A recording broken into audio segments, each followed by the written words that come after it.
안녕하십니까. 네이버 클라우드 류재준입니다. 제가 작년까지는 네이버 클라우드로 부르지 않고 네이버 비즈니스 플랫폼, 그래서 MVP로 불렸는데 제가 작년 말에 상호가 바뀌어서 네이버 클라우드로 사명이 변경이 됐습니다. 오늘 설명드릴 그 부분은 뭐냐면 저희 클라우드의 PHIS가 2017년부터 계속 개발이 돼서 올해 3월 달에 이제 고대 안암병원이 출시가 됐는데, 그 관련해서 쭉 과정들에 굉장히 많은 이슈도 있고 또 저희가 구축된 여러 가지가 있는데, 그런 사례들 좀 말씀을 드릴 건데, 먼저 설명드리기 전에 앞서서 의료법 개정은 너무 잘 아실 겁니다. 그래서 앞에 한계태 회장님께서 말씀 주셨지만 클라우드 EMR 인증제도 나오게 된 배경들이 의료법 개정이 되고, 이래서 이제 그게 나오게 되는데, 제가 이렇게 병원들 다니다 보면 아직까지도 의료법 개정에 대해서 숙지하고 계시지 않는 분들이 좀 있어서 잠깐 언급을 하고, 그 다음에 실제 병원에서 보안 공격을 받고 있는, 너무 잘 아시겠지만 이런 분 잠깐 언급을 드리고, 그 다음 보안 사고라든지 현황 분석 이런 부분을 말씀드리고 난 이후에 저희 네이버 클라우드 보안에 관련된 부분을 잠깐 말씀을 드리겠습니다. 의료법 관련해서는 2016년 8월 달에 의료법 개정이 돼서 그 전까지는 병원에 관련된 모든 의료정보 관련된 시스템들이 병원 내에 구축이 되고 운영이 될 수 있도록 이렇게 가이드되고 있다가 2016년 8월 달에 외부에 이렇게 구축이 되거나 저장해서 운영될 수 있는 이런 법이 이제 마련이 돼서 공고가 된 이후로 의료계 쪽에서 이렇게 클라우드를 검토할 수 있는 배경이 됐습니다. 여기에 보게 되면 크게 이제 의료법 개정이 되면 두 가지 사항을 요청을 하고 있습니다. 하나는 뭐냐면 외부에 보관하기 위해서는 보관된 위치에 추가 조치 사항을 반드시 해라라고 하는 게 첫 번째 하나가 있고, 두 번째는 외부에 가 있을 때, 또는 이건 내부에서 똑같습니다. 내부에 있거나 또는 클라우드에 있거나 상관없는데 그럴 때 반드시 해야 될 게 개인정보법을 준수하도록 되어 있습니다. 이 두 가지 사항을 요구를 하고 있고, 이 두 가지 내용을 잠시 들여다보게 되면 의료법 개정에 따라서 추가 조치를 하라고 해서 3호부터 7호까지 이렇게 가이드를 하고 있습니다. 여기에 보게 되면 주로 이렇게 이제 물리적인 이런 또는 보안 관련된 이런 부분들이 요구가 되고 있고, 이런 부분들은 보통 이게 저희 같은 클라우드 사업자들이 준수해야 되는 부분들이 대부분이고, 그 다음에 어떤 EMR이라든지 예를 들어서 클라우드 구축하고자 하는 어플리케이션 이런 쪽에서 일부 이렇게 준비해야 될 이런 부분들이 있는데, 여기에 내용이 이제 간략하게 저희가 정리한 내용들이 있는데, 여기에 보시면 저희 클라우드에 서포트할 수 있는, 지원할 수 있는 부분들이 쭉 리스트업이 돼 있고, 그 다음에 어플리케이션 고객사 쪽에서 준비해야 될 이런 내용들을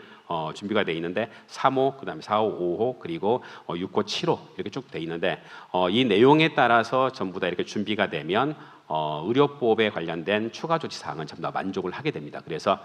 저희 클라우드에 오시게 되면 의료법에 대한 추가 조치 사항은 전부 다 제가 준비가 돼 있기 때문에 크게 이슈 없이 이렇게 오시면 되는 이런 구조로 돼 있고, 그다음에 개인정보법, 이건 이제 생각보다 이슈가 좀 많이 있을 수가 있습니다. 왜 그러냐면 이게 이제 상급 병원들이 ISMS를 받기 시작하면서 많이 이게 개선이 되고 그랬는데, 상급 병원 외들은 실제 개인정보법을 준수한 사례가 거의 없습니다. 예를 들면 지금 병원 내가 됐건 또는 기업 내가 됐건 내부에 개인정보를 담고 있는 데이터가 있음에도 불구하고 개인정보법에서 요구하고 있는 내용들을 준수하고 있는 이런 기업이나 병원도 굉장히 많이 있겠지만, 상당 부분 제가 알고 있기로는 준비가 안 된 이런 경우가 있는데, 예를 들어 상급병원 같은 경우에도 ISMS 인증 받기 전까지는 개인정보 관련된 부분을 제대로 준수하고 있는 사례가 거의 없었던 걸로 기억을 하는데, 그러면서 클라우드로 나오면서 뭔가 개인정보를 별도로 준비해야 되는 것처럼 이렇게 이제 얘기가 되고 있는데, 실제는 그게 아니고 위치와 상관없이 개인정보 무조건 준수를 해야 됩니다. 그게 내부에 있건 밖에 있건 이런 부분이 돼 있는데, 개인정보법 보게 되면 개인정보법에 있고, 그다음에 시행령의 가이드가 있고, 시행령에 의하게 되면 여기 나와 있는 것처럼 정보보호위원회에서 가이드하고는 여기에 1조부터 13조까지 준수하도록 되어 있습니다. 그래서 이 부분들 하나 꼼꼼하게 보시게 되면 이 1조부터 13조까지를 전부 다 준수를 하게 되면 개인정보까지 완벽하게 준수를 하는, 그래서 추가 조치 사항하고 의료법에서 얘기하는 추가 조치 사항, 그다음에 개인정보법에서 얘기하는 이 내용들을 두 가지를 준수하게 되면 그게 내부에 있던 클라우드에 있던 또는 클라우드가 아닌 데이터 센터에 있건 상관없이 모두 만족하는 걸로 이렇게 보시면 될 걸로 보고 있고, 그다음에 의료 데이터에 대해서 예를 들어서 뭐 상업적으로 활용하거나 R&D를 활용하거나 이것도 별개의 문제입니다. 여기서 얘기하는 것은 어떤 시스템을 어떤 지역에 위치해 두거나 관리할 때 추가 조치 사항이나 개인정보 준수하라는 얘기인 거고, 그걸 가지고 서비스를 하거나 이럴 때, 근데 그 데이터를 가지고 인위적으로 뭔가 활용할 때는 별도의 다시 또 이제 생명윤리화나 안전법에 관련된 여기에 또 준수를 해야 되는 이런 내용들이 있었는데 그 부분은 여기로 하도록 하겠습니다. 그래서 여기 저희가 항목별로 준수할 내용들을 리스트를 했고 그 내용에 보게 되면 이제 클라우드에서 어떤 것들을 그 준수하고 있고 서비스 제공자라고 하는 게 이제 서비스 주체를 얘기합니다. 그 주체는 어떤 걸 준수해야 되는지 이런 부분들을 저희가 명시를 이렇게 해놓고 있습니다. 그래서 이 내용들을 참고하셔서 물론 너무도 잘 아시겠지만 개인정보법에 대해서는 어떤 평소에는 이슈가 없는데 문제가 터지게 되면 기업에 굉장히 큰 데미지로 와닿을 수 있기 때문에 한 번 정도 체크를 해보시면 좋을 것 같습니다. 그리고 이제 그 사이버 공격에 관련된 부분들을 보게 되면 추이라든지 지금 보면 많이들 아시겠지만 뭐 저보다 훨씬 더 잘 아실 걸로 보고 있습니다. 다양한 그 어떤 사이버 공격들이 발생이 되고 있는데 뭐 워낙에 많은 이런 내용들이 뭐 이게 그 발생들이 되고 있고 이런 것들 내용들을 보게 되면 멀웨어와 관련된 부분들이 새롭게 발견된 이런 부분들이 매년 하루 평균 보게 되면 35만 건 정도 이게 발생이 된다. 뭐 이런 이게 통계들도 있고 그 다음에 2019년 4분기에 발견된 것만 해도 4,900만 건이다. 이게 어마어마하게 이렇게 많이 발견된 이런 부분들이 있고 그다음에 최근 10년간 전체 멀웨어 추이를 보게 되면 2011년도에 보게 되면 대략 한 6,500만 건 정도 발생됐던 게 2018년 전체 보게 되면 8억 6천 건만 어마어마하게 많이 발생이 됐고 그다음에 2019년 전체를 보게 되면 한 10억 건 정도 어마어마하게 발생되는데 이런 것들을 예를 들어서 기업이라든지 병원 내부적으로 잘 이렇게 대응할 수 있을 것이냐 이런 것들이 이제 계속 이슈가 되고 실제 사고도 굉장히 많이 나고 있는데 사고 부분들을 잠깐 보도록 하겠습니다. 코로나 때문에 이제 국내 K 방역이 전 세계적으로 얘기가 되기 시작하면서 국내 좋은 사례들이 많이 이렇게 레퍼런스가 해외에 되고 있는 사례인데 그걸 또 통해서 이렇게 해킹을 시도한 이런 사례들도 또 언론에 노출이 되고 있습니다. 그래서 국내 좋은 일로 이렇게 이제 그런 레퍼런스를 오픈하고 있는데 국내 대학병원이 사이버 공격을 받았다 이런 부분이라든지 그다음에 그 대다수 병원은 선진 의료 수준에 비해 보안 수준이 굉장히 수준이 낮다. 이런 얘기를 하고 있는데 이게 이제 보통 어떤 인증이라든지 이런 그 어떤 그 국가적으로 어떤 그 인증 그 어떤 평가할 수 있는 이런 가이드에 따라서 평가를 한 것 같은데 거기에 보면 분당 서울대병원이 나름 이렇게 인증을 취득하기 노력을 많이 한 것 같습니다. 그러다 보니까 분당 서울대병원만 눈에 띄고 나머지는 준비를 아직 좀 수준이 약한 것 같다 이런 가이드도 있고 그 다음에 사이버 범죄 조직은 의료계를 그냥 공격이 계속되고 있습니다. 물론 딴 쪽도 공격이 많이 되고 있지만 실제 이렇게 돈 되는 쪽에 가장 공격을 많이 하는 그래서 금융권이라든지 또는 의료계 이쪽에 가장 많은 공격을 받고 있고 그 다음에 이제 보안 사고 사례를 보게 되면 국내부터 먼저 잠깐 살펴보겠습니다. 여기 보게 되면 어떤 그 병원 홈페이지 관리자 페이지가 단순 비밀번호 다시 얘기하면 대부분 저희 클라우드 사고 난 여러 가지 사례를 보게 되면 그 루트의 비밀번호를 패스워드를 루트로 하는 경우도 많습니다. 또는 어드민으로 하는 경우도 많고 이러다 보니까 단순 패스워드를 잘못 써가지고 해킹되는 사례가 굉장히 많은데 실제 이게 왜 그러냐면 담당자가 바뀌거나 시간이 오래 가면 이게 이제 패스워드 까먹기 때문에 굉장히 이게 단순하게 하는 경우들 많은데 그렇게 해서 털리는 사례들도 굉장히 많고 그 다음에 어떤 그 의료 기기의 취약점이라든지 그 다음에 소프트웨어 그 개발 업체의 대표가 뭔가 어뷰징을 한다든지 그 다음에 직원들이 어뷰징을 하는 사례들 그리고 그 뭐 이런 다양한 뭐 여러 가지 이제 병원 내부적인 이슈라든지 인적인 이슈라든지 시스템적인 이슈라든지 이런 부분에 이제 발생이 되고 있는 부분들도 있고 이게 정확하게 이제 북한인지는 잘 모르겠지만 예년 농협 사태도 북한으로 이게 이제 한번 사고가 났던 적이 있는데 북한의 해킹 뭐 이런 것들도 얘기를 되고 있고 굉장히 많은 쭉 내용들 보게 되면 뭐 의료진들이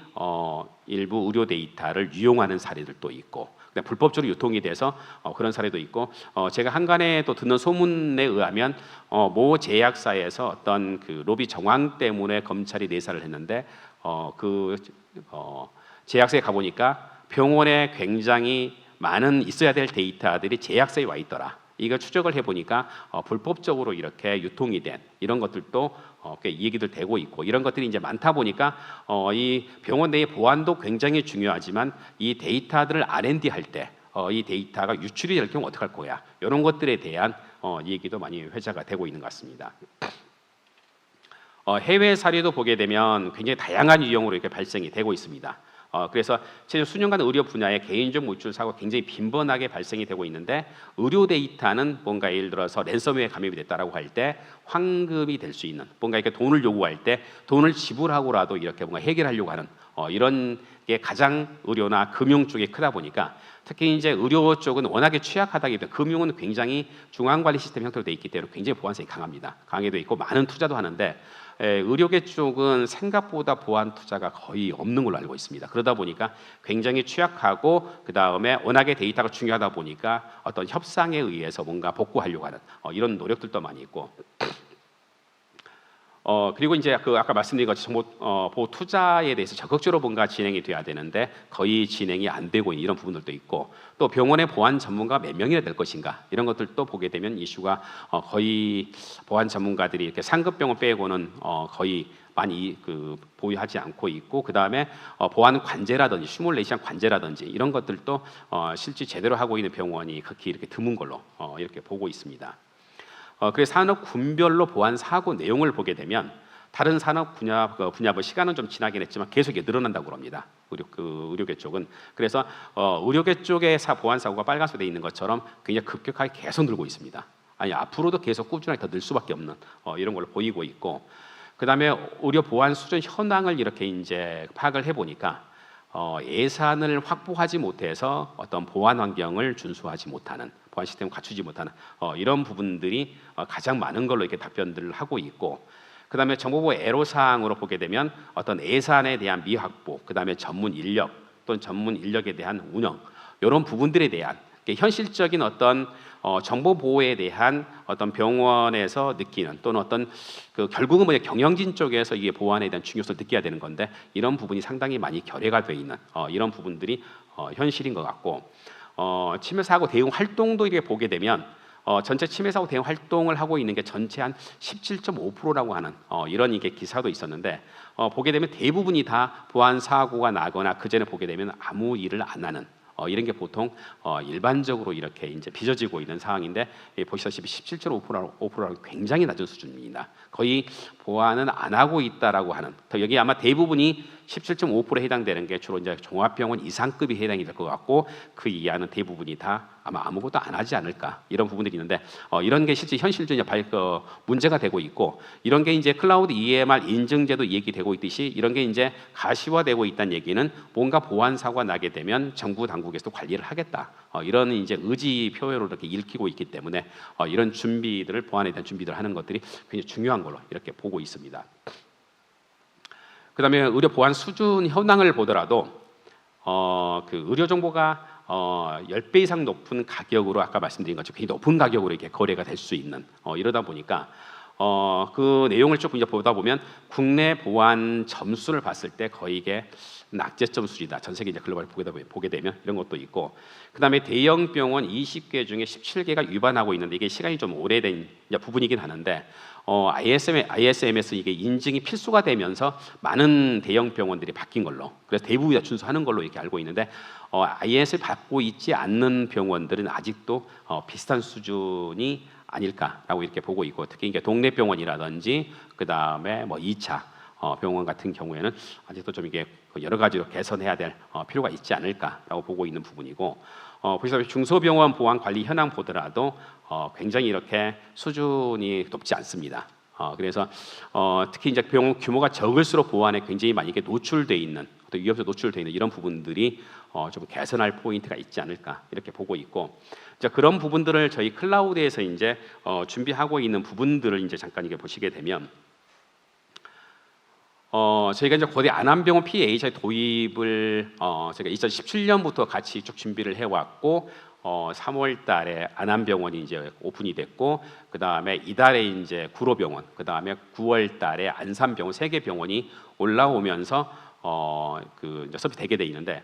지금 안암병원이 지금 구축에 대해서 운영이 되고 있는데, 현재까지는 뭐 여러 가지 처음에 병원 오픈하다 보게 되면 어플리케이션상의 이슈도 있고 여러 가지 이슈가 있을 수 있을 것 같은데, 일단 클라우드 상의 여러 가지 이슈가 그 당시에 많이들 걱정을 했었습니다. 뭐 여기에는 표현을 안 됐었지만, 보안만 표현됐지만, 가장 이제 얘기가 많이 나왔던 것 중에 하나가 클라우드로 가면 속도가 느렸을 수 있겠냐, 뭐 이런 얘기가 제일 많았습니다. 그래서 실제 이제 그 거리적인 전산실에 있어도 느린데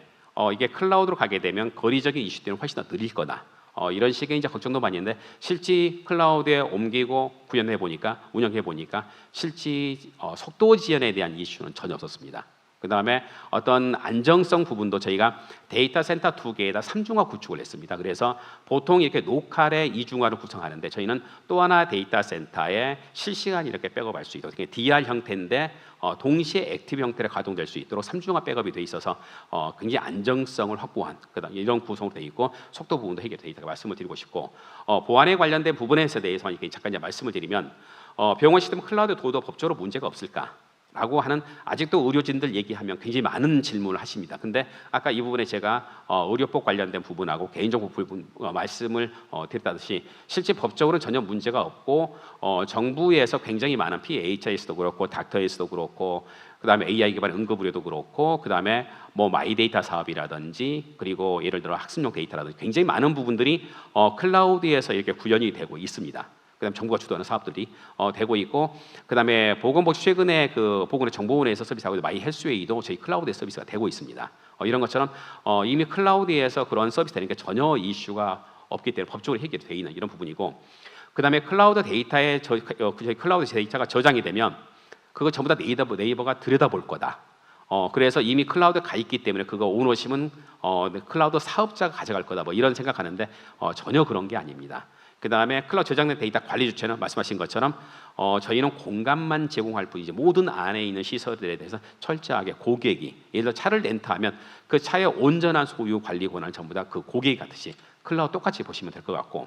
그 다음에 클라우드 데이터에 올려놓고 데이터를 삭제하고 나면 삭제하지 않고 그거를 뭔가 남겨놨다가 네이버가 활용할 수 있을 거다. 이건 법적으로 불법입니다. 불법이고 이런 게 만약에 이슈가 되게 되면 형사처벌 받을 수 있는 부분들인 거고 이런 것들을 방지하기 위해서 저희가 국내외 클라우드 관련 모든 인증을 획득을 하고 있습니다. 왜 그러냐면 그 클라우드에서 이런 중요 의료 데이터들을 보관하기 위해서는 이러이런 기준을 반드시 준수해라라고 하는 부분들이 있는 그런 부분들을 제가 준수를 하고 있고 그 다음에 다른 병원 데이터가 섞이지 않을까 이건 불가능한 얘기들이고 이런 이제 걱정들 많이 있는데 그래서 저희 클라우드에서는 이렇게 보면 보안에 관련된 각종 서비스를 전부 다 제공을 하고 있습니다. 그래서 24시간 관제할 수 있는 IDS, IPS, 와프, 디도스라든지 이런 부분들을 전부 다 제공하고 있고 그 다음에 EMR 그 인증 클라우드 EMR 인증대에서도 이게 있었지만 뭐 예를 들어서 모의 해킹 이런 부분들도 제공을 하고 있고 그 다음에 뭐 취약점 분석 이런 부분뿐만 아니라 예를 들어서 어떤 파일이 변조됐거나 또는 예를 들어서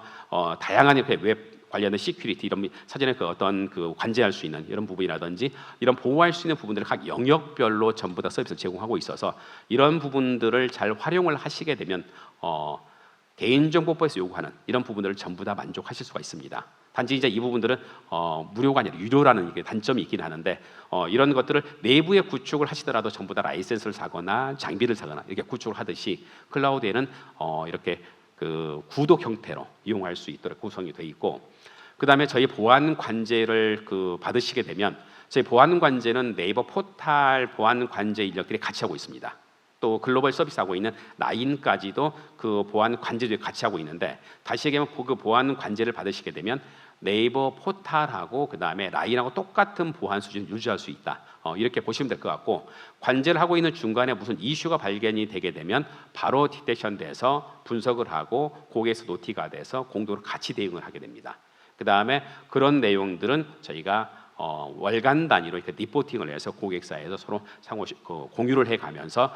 고객사 내에 보안 전문가가 없더라도 저희가 어떤 보안에 이슈가 생기는 것도 저희가 전부 다 발췌를 해서 가이드를 드릴 수 있는 이런 부분들을 진행을 하고 있고 앞서 말씀드린 것처럼 저희가 이제 그런 부분들을 가이드를 할 수 있도록 어떤 저희 내부적으로 이게 저희가 뭐 아까 얘기했던 것처럼 저희 보안성에 대해서 이슈가 없다 또는 내부 관리 정책을 이렇게 하고 있다 고객의 데이터를 들여다보지 않고 있다 이런 것들은 저희가 여러 가지 얘기를 하더라도 실제 시장에서는 그걸 믿지 않는 경우가 많습니다. 그러다 보니까 어떤 외부 전문적으로 볼 수 있는 그런 기관들로부터 저희 클라우드에 그런 데이터가 있어도 어떤 관리 체계라든지 어떤 시스템적인 체계라든지 운영 체계라든지 모든 이런 부분들이 건전성을 확보하기 위해서 이런 국내외의 인증을 받고 있습니다. 그래서 거기에 보게 되면 국내 인증 또는 글로벌 인증 이렇게 받고 있고 그 내용에 보게 되면 정보보호 관리 체계에 대한 인증, 그 다음에 클라우드 보안에 대한 인증, 의료 정보에 대한 인증, 그 다음에 국내외 보안 표준에 대한 인증 이런 부분들을 전부 다 받고 있어서 클라우드에 관련돼서 어떤 고객들이 불안해하는 모든 그런 것들이 어떤 인증을 받음으로써 해소할 수 있다 이렇게 보시면 될 것 같고. 그다음에 여기 이제 설명드리고자 하는 부분은 뭐냐면 아까 앞서 말씀드린 것처럼 보통 이게 이제 그 정부 주재로 많이 하고 있는 정부 지원사도 R&D 과제를 다 기관들이 연계가 돼서 이렇게 어떤 연구를 하는 경우가 많습니다. 이럴 때 보면 뭐냐면 병원의 데이터를 어딘가 내놓고 그 데이터를 누군가 그 같이 학습을 하는 이런 사람 중에 일부가 다 데이터를 접근할 수 있기 때문에 이 데이터를 가져가거나 다른 쪽 이용하는 이런 사례도 꽤 많이 발생되고 있습니다. 그러다 보니까 왜 그러냐면 그걸 막을 수 있는 현재까지 방법이 없습니다. 그래서 제가 알기로는 그게 이제 국내에서 유일하게 서울대병원 슈퍼브라고 하는 그런 플랫폼을 만들어서 모든 서울대에서 쓰는 것들은 외부에 쓰는 것들은 전부 다 그 슈퍼브에 올려서 거기에서 학습을 통하고 학습된 결과만 가져 나갈 수 있고 거기 있는 데이터는 전부 다 삭제할 수 있는. 그래서 그 데이터를 거기에 참여하는 연구자의 데이터들을 핸들링할 수 없게 가져 나갈 수 없게 이렇게 만드는 플랫폼을 이제 만들고 있는데 이게 이제 그런 게 또 그 비슷한 사례가 뭐냐면 심평원의 데이터들을 쓸 수 있도록 샌드박스처럼 만들어져 있잖아요. 그런 것처럼 동일한 형태의 쓸 수 있도록 저희가 클라우드 내에 그렇게 안심구역처럼 만든 데이터 박스라고 하는 저희 상품을 저희가 하반기에 런칭을 할 계획입니다. 그래서 이렇게 런칭이 되면 여기 데이터 박스라고 하는 데에 데이터를 이렇게 올려놓게 되면 거기 박스에 접근하는 사람들이 그 데이터를 학습만 하고 학습된 결과를 그 박스를 전체를 컨트롤하는 어떤 관리자의 컨펌을 받고 결과만 가지고 나갈 수 있고 그 데이터는 관리자가 다 삭제를 하는 이런 구조로 돼 있고 그 내용을 잠깐 보시면 안심존 내에는 그 윗부분이 그 데이터를 저장하는 그런 공간이고 밑에 부분은 뭐냐면 저희 클라우드에 있는 모든 상품들을 그 안에 구성을 미리 해놓습니다. 구성을 해놓으면 연구진들이 필요한 모든 구성들을 뭐 예를 들어서 GPU가 됐건 분석 플랫폼이 됐건 여러 가지를 구성을 미리 해놓고 만약에 저희 클라우드에 없는 것들은 오픈 소스가 됐건 또는 상용 소프트가 됐건 거기에 설치를 해서 그 안에 가둬놓게 됩니다. 그러면 연구진들은 거기 안에 들어와서 거기에 미리 구성된 어떤 툴을 활용을 해서 그 데이터를 학습을 하거나 분석을 하거나 이렇게 할 수가 있고 여기 구성하는 중간에 뭔가 예를 들어서 새로운 추가 툴이 필요하다라고 하게 되면 전부 다 사용자를 접근을 차단한 상태에서 다시 거기에 뭔가 추가로 이렇게 툴을 구성하고 다시 사용자를 접근할 수 있도록 해서 외부에 철저하게 이렇게 온라인상이긴 하지만 철저하게 외부를 차단한 상태에서 학습을 할 수 있도록 이렇게 구현이 돼 있습니다. 그래서 내부 데이터까지도 R&D 할 수 있는 환경에 데이터 외부 유출되지 않도록 학습할 수 있는 이런 공간까지도 제공을 하고 있다 이렇게 보시면 될 것 같고 그리고 이제 그 네이버 클라우드를 보시게 되면 그 앞서 그 제가 몇 가지 말씀을 드렸잖아요. 클라우드의 데이터를 저장하게 되면 네이버가 들여다볼 거다 뭐 여러 가지 이제 이슈가 있었는데 실제 네이버 클라우드 저희에서는 어떤 그 정부 시책이라든지 또는 규정 또는 법 관련된 이런 부분들을 최우선 적용을 하고 있습니다. 왜 그러냐면 그런 각각 이게 개별적으로 어떤 고객이 각기 그 준비하는 것보다 저희 클라우드 상태 특히 IaaS 레벨을 준비해야 될 이런 부분들을 저희가 미리 준비함으로 인해서 저희가 아까도 앞서 말씀드린 것처럼 각종 저희 인증을 갖고 있으면 그 인증을 갖고 있을 때 클라우드 EMR 인증 받을 때 그 부분은 제외 조항이 되잖아요. 그런 것처럼 저희 클라우드 쓰실 때는 그런 저희 갖고 있는 인증에 대해서는 면제가 되는 이런 이제 혜택이 있을 수 있고 그 다음에 저희가 준비하고 이런 그 관련된 보안 관련된 부분들을 사용하시게 되면 서비스하는데 또 개인정보를 준수하는데 크게 이슈가 없다 이렇게 말씀을 드리고 있고 그래서 지금 이제 과거 대비 클라우드에 대한 많은 신뢰가 생긴 거 많이 생기고 있는데 아직까지도 이제 클라우드 진짜 이렇게 뭐 비용적인 측면도 많이 얘기를 하십니다. 진짜 클라우드 산 것처럼 보이는데 시간이 지나갈수록 굉장히 비싸다 이런 얘기도 하고 그러시는데 현실적으로 거기에는 뭐냐면 서버 비용 요거만 생각하시면 관리 비용이 같이 붙어 있는 이런 부분이 붙어 있는 장기적으로 봤을 때 모든 라이센스를 하나하나 살 때 이때 대비는 훨씬 더 가격적인 메리트이 있고 또 하나는 뭐냐면 어떤 서버를 산다고 할 때 워낙에 라이프 타임이 빠르잖아요. 이렇게 보통 서버들이 새로운 서버들 매년 이렇게 출시되고 있기 때문에 한 2, 3년 지나게 되면 굉장히 서버가 이렇게 낙후된 이렇게 이제 돼버리다 보니까 최신의 서버를 계속 구매를 해서 쓸 수 있는 뭐 이런 장점 여러 가지로 고려하다 보게 되면 클라우드가 비싸다라고 이게 보기에는 좀 어려움은 좀 있을 것 같고 충분히 경쟁력이 있다 이렇게 보시면 좋을 것 같고 그 다음에 보안적인 부분이라든지 어떤 법적인 이런 부분들은 전혀 클라우드에 이슈가 없다 이렇게 봐주시면 좋을 것 같습니다. 그래서 혹시 이제 궁금한 사항들은